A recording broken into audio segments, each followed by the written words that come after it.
Hi friends, how are you. आज हम देखेंगे तो what is mean by the presumption. दोस्तों, प्रिजम्पशन मीन्स होता है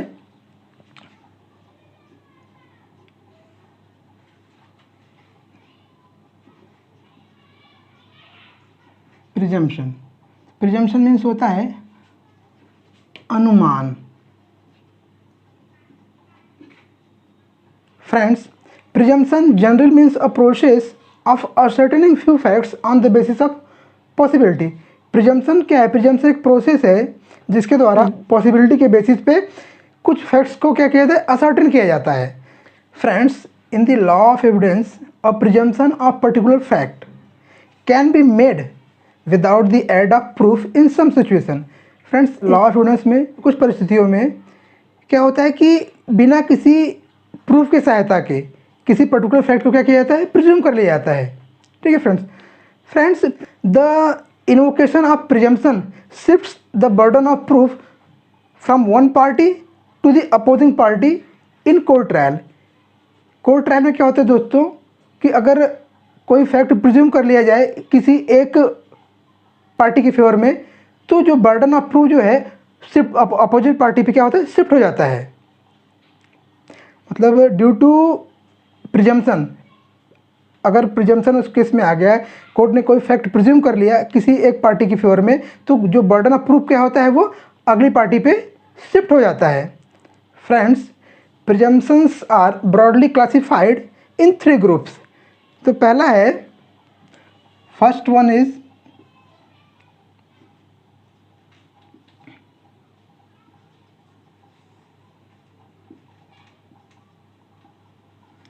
प्रिजम्पशन ऑफ फैक्ट, या फिर इसको और क्या बोलते हैं, natural presumption. Natural presumption.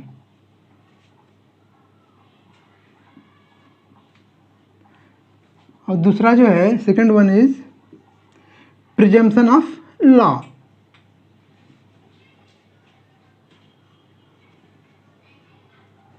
Presumption of law, और इसे क्या बोलते हैं, आर्टिफिशियल प्रिजम्पशन। क्या बोलते हैं,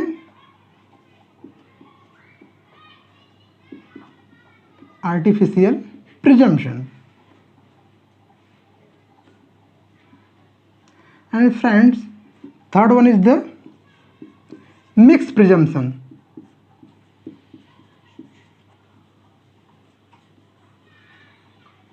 तीसरा कौन सा है,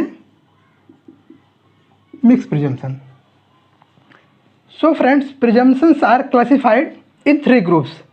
प्रिजम्पशन ऑफ फैक्ट जिसे नेचुरल प्रिजम्पशन बोलते हैं, प्रिजम्पशन ऑफ लॉ जिसे आर्टिफिशियल प्रिजम्पशन बोलते हैं, थर्ड वन जो आपका है मिक्स प्रिजम्पशन। और फ्रेंड्स, प्रिजम्पशन के जो है 2 टाइप्स हैं। फर्स्ट में आपका है रिबटेबल प्रिजम्पशन। रिबट मीन्स क्या होता है, खंडन करना। ठीक है, तो पहला आपका कौन सा है, फर्स्ट वन जो है आपका रिबटेबल प्रिजम्पशन।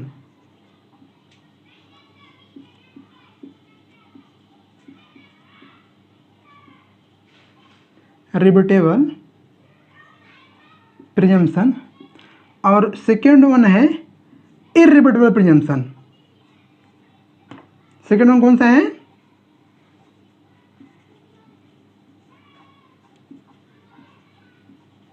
इररिबटेबल प्रिजम्पशन। और इसे इररिबटेबल प्रिजम्पशन को क्या आप कंक्लूसिव प्रिजम्पशन ही बोलते हैं। हम कंक्लूसिव प्रिजम्पशन। फ्रेंड्स, अगर हम रिबटेबल प्रिजम्पशन की बात करें, जो रिबटेबल प्रिजम्पशन है वो क्या बोलता है कि a rebuttable presumption is assume true until persons prove otherwise. तो रिबटेबल प्रिजम्पशन जो है वो ट्रू माना जाता है, सत्य माना जाता है। कब तक, जब तक कि कुछ अदरवाइज प्रूव न किया जाए। मीन्स जब तक इसे डिस्प्रूव न किया जाए, जब तक रिबटेबल प्रिजम्पशन को डिस्प्रूव नहीं किया जाए तब तक वो ट्रू माना जाता है, सत्य माना जाता है। फ्रेंड्स, इसका एग्जाम्पल है presumption of innocence.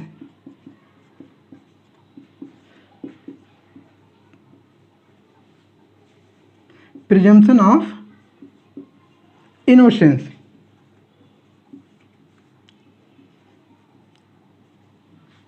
Presumption of innocence means क्या होता है कि जब तक किसी आरोपी का आरोप सिद्ध नहीं होता तब तक वो निर्दोष माना जाता है। ठीक है, तो फ्रेंड्स ये कौन सा, ये रिबटेबल प्रिजम्पशन है। एक बार आपने इस प्रिजम्पशन को क्या रिबट किया, इसका खंडन कर दिया, तो क्या हो, मतलब मीन्स एक बार आरोपी का आपने आरोप सिद्ध कर दिया तो क्या हो जाएगा, वो आरोपी हो जाएगा। अगर नहीं सिद्ध कर पाया तो वो निर्दोष है। प्रिजम्पशन ऑफ इनोसेंस क्या बोलता है कि जब तक आरोपी का आरोप सिद्ध नहीं हो जाता तब तक वो निर्दोष है, जब तक उसका दोष सिद्ध नहीं होगा तब तक वो निर्दोष है। मीन्स एक बार आपने उसका प्रिजम्पशन को क्या रिबट किया, ये रिबटेबल है, एक बार आपने इसको रिबट किया तो आरोपी क्या हो जाएगा, वो दोषी हो जाएगा। मतलब वो प्रिजम्पशन उसका क्या है कि वो निर्दोष है जब तक उसका आरोप सिद्ध नहीं होता। आपने उसका आरोप सिद्ध किया, मीन्स आपने प्रिजम्पशन क्या कर दिया, रिबट कर दिया, और प्रिजम्पशन रिबट किया तो क्या हो जाएगा, वो फिर दोषी माना जाता है। फ्रेंड्स अब हम देखते हैं इररिबटेबल प्रिजम्पशन या conclusive presumption. Friends conclusive presumption जो है can not be rebutted in any case. Conclusive presumption को या फिर इररिबटेबल प्रिजम्पशन को किसी भी केस में या रिबट नहीं किया जा सकता, उनका खंडन नहीं किया जा सकता। उसका एग्जाम्पल क्या है, डिफेंस ऑफ इन्फेंसी।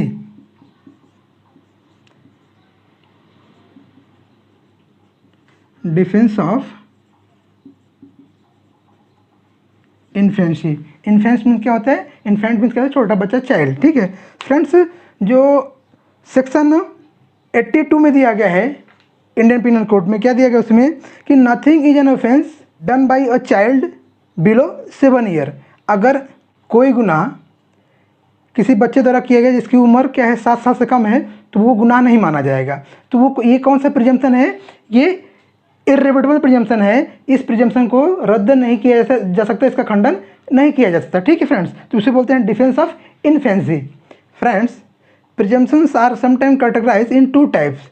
इसमें फर्स्ट है presumptions without basic fact and second one presumption with basic fact. अगर हम प्रिजम्पशंस विदाउट बेसिक फैक्ट की बात करें तो उसका वो एग्जांपल आएगा प्रिजम्पशन ऑफ इनोसेंस। इसमें किसी बेसिक फैक्ट जरूरत नहीं है। ठीक है, ये थियरी है, इसलिए किसमें आता है, प्रिजम्पशंस विदाउट बेसिक फैक्ट। अगर हम प्रिजम्पशंस विथ बेसिक फैक्ट की बात करें तो उसका एग्जांपल क्या है, उसका एग्जांपल है डिक्लेयर डेथ। उसका एग्जांपल क्या है कि declared death in absentia means the law says if a person has been missing for 7 years or more that person is presumed dead। अगर कोई बंदा, कोई पर्सन 7 साल या ज़्यादा साल से क्या मिसिंग है तो उसको मरा हुआ माना जाएगा, उसको डेड माना जाएगा। तो इसमें बेसिक फैक्ट क्या है, ये बेसिक फैक्ट है कि वो 7 साल या ज़्यादा टाइम से क्या मिसिंग होना चाहिए।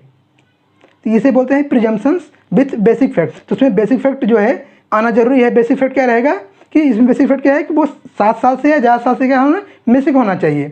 ठीक है, तो ये था presumption with basic fact. Friends अब हम देखते हैं प्रिजम्पशंस ऑफ फैक्ट और natural presumption. Friends presumptions of fact are establish on the basis of facts, group of facts और from the collection of facts. जो प्रिजम्पशन ऑफ फैक्ट्स क्या है, ये अनसर्टेन होते हैं। जैसे फैक्ट्स चेंज होगा प्रिजम्पशन भी चेंज होगा। They are always rebuttable and can be challenge after establish probable evidence.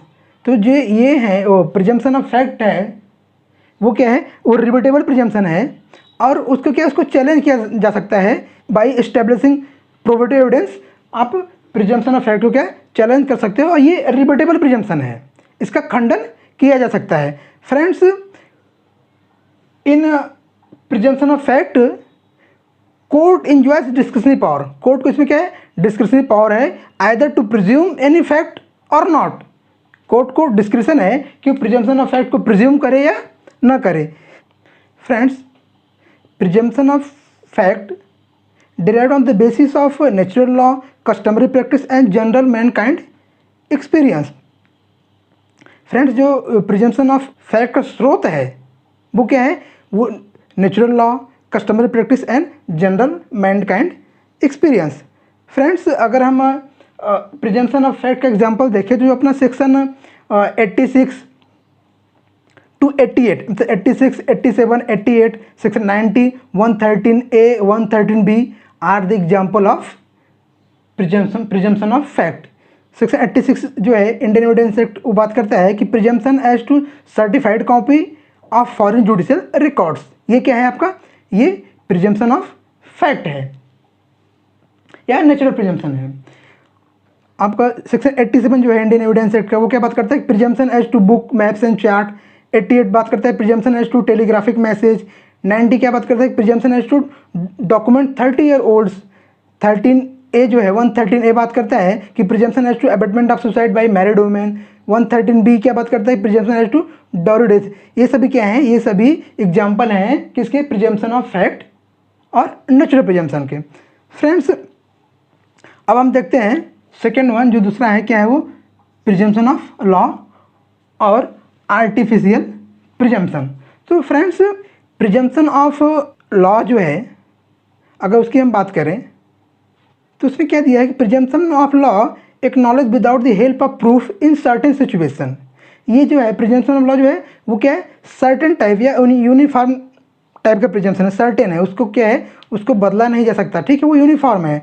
Friends they are conclusive presumptions unless proven with probability evidence. Court has no discretionary power. In presumption of law में court को कोई discretionary power नहीं है। And they are bound to presume some fact as such facts are presumed itself by the law. और court जो है bound है, it's bound and duty of court to presume law. Presumption of law court को क्या करना पड़ता है, presume करना पड़ता है, क्योंकि वो लॉ द्वारा प्रिज्यूम किए हुए फैक्ट हैं। Friends judicial custom and practice the law under the statutes are only the source of presumption of law. Friends presumption of law और आर्टिफिशियल प्रिजम्पशन आर इन्फरेंस और प्रपोजिशंस एस्टेब्लिश बाय लॉ। तो friends जो artificial presumption है या presumption of law है वो क्या है, वो लॉ द्वारा इस्टेब्लिश किया हुआ क्या है, प्रपोजिशन या इन्फ्रेंस है। Friends presumptions of law are of two kinds.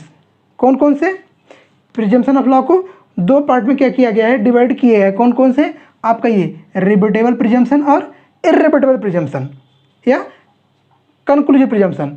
जो प्रिजम्पशन ऑफ फैक्ट था वो क्या था, रिबटेबल, वो सिर्फ रिबटेबल प्रिजम्पशन था, उसमें इर्रिबटेबल नहीं था। वो क्या था, प्रिजम्पशन ऑफ फैक्ट सिर्फ रिबटेबल था। और प्रिजम्पशन ऑफ लॉ जो है वो उसको दो भागों में डिवाइड किया, कौन सा, रिबटेबल और इर्रिबटेबल।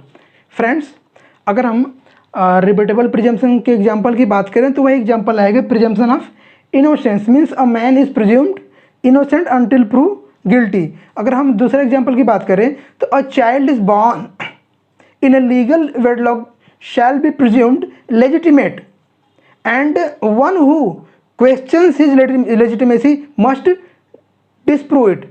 अगर कोई बच्चा वैलिड लीगल मैरिज के दौरान पैदा हुआ है तो वो लेजिटिमेट माना जाएगा। और अगर कोई इस फैक्ट को करता है, अगर कोई उसको डिनाई करता है, उस पर कोई क्वेश्चन उठाता है तो उसकी ड्यूटी है कि वो डिस्प्रूव करे। तो सेक्शन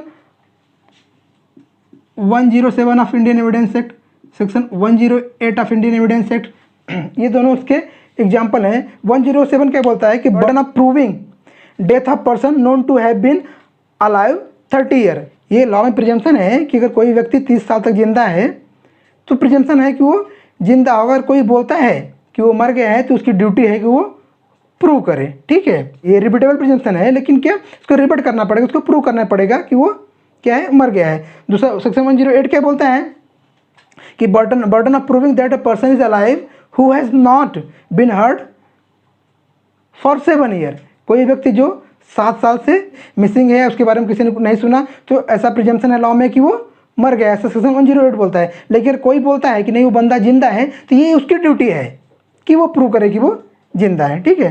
तो ये दोनों ये इसके एग्जाम्पल हैं, किसके, प्रिजम्पशन ऑफ लॉ में जो रिबटेबल प्रिजम्पशन है उसके एग्जाम्पल हैं। फ्रेंड्स अब हम आगे देखते हैं इर्रिबटेबल प्रिजम्पशन या कंक्लूसिव प्रिजम्पशन। तो अगर फ्रेंड्स अगर हम कंक्लूसिव प्रिजम्पशन की बात करें या इर्रिबटेबल प्रिजम्पशन की बात करें तो उसका वही एग्जांपल फिर से है, कौन सा, defence of infancy, means section 82 of Indian penal code.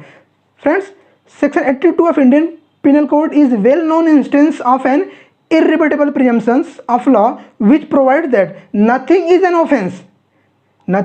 Offence which is done by a child below 7 year of age. वो कोई भी इंसिडेंस, कोई भी एक्ट गुनाह नहीं माना जाएगा जो किसी ऐसे बच्चे द्वारा किया जाता है जिसकी उम्र क्या है 7 साल है, जिसकी उम्र 60 साल से कम है। ठीक है, ये कौन सा प्रिजम्पशन है? इररिबटेबल में, मतलब जिसका खंडन नहीं किया जा सकता। ठीक है फ्रेंड्स इसके और एग्जाम्पल हैं, कौन कौन से हैं? ये section 115, 116 and 117 of Indian evidence act. Section 115 बात करता है स्टॉपेल की। ठीक है, सेक्शन 116 बात करता है स्टॉपेल ऑफ टेनेंट एंड लाइसेंसी ऑफ पर्सन इन पोजेशन। ठीक है फ्रेंड्स, और सेक्शन 16 बात करता है कि estoppel of acceptor of bill of exchange, bailee और लाइसेंसी। तो ये सभी किसके एग्जाम्पल हैं? प्रिजम्पशन ऑफ लॉ के सेकेंड पार्ट जो है, जो बात करता है इररिबटेबल प्रिजम्पशन की, ये उसके एग्जाम्पल हैं। Section 82 of Indian penal code, section 115, 116, 117 of Indian evidence, ये सभी एग्जाम्पल किसके हैं? इररिबटेबल प्रिजम्पशन के। फ्रेंड्स थर्ड वन हमारा क्या है? Mix presumption. फ्रेंड अगर हम मिक्स प्रिजम्पशन की बात करें तो इसमें दोनों, इसमें जो है प्रिजम्पशन ऑफ फैक्ट भी आएंगे और प्रिजम्पशन ऑफ लॉ भी आएंगे। ठीक है, तो उसको क्या हम बोलेंगे? उसको बोलेंगे हम मिक्स प्रिजम्पशन।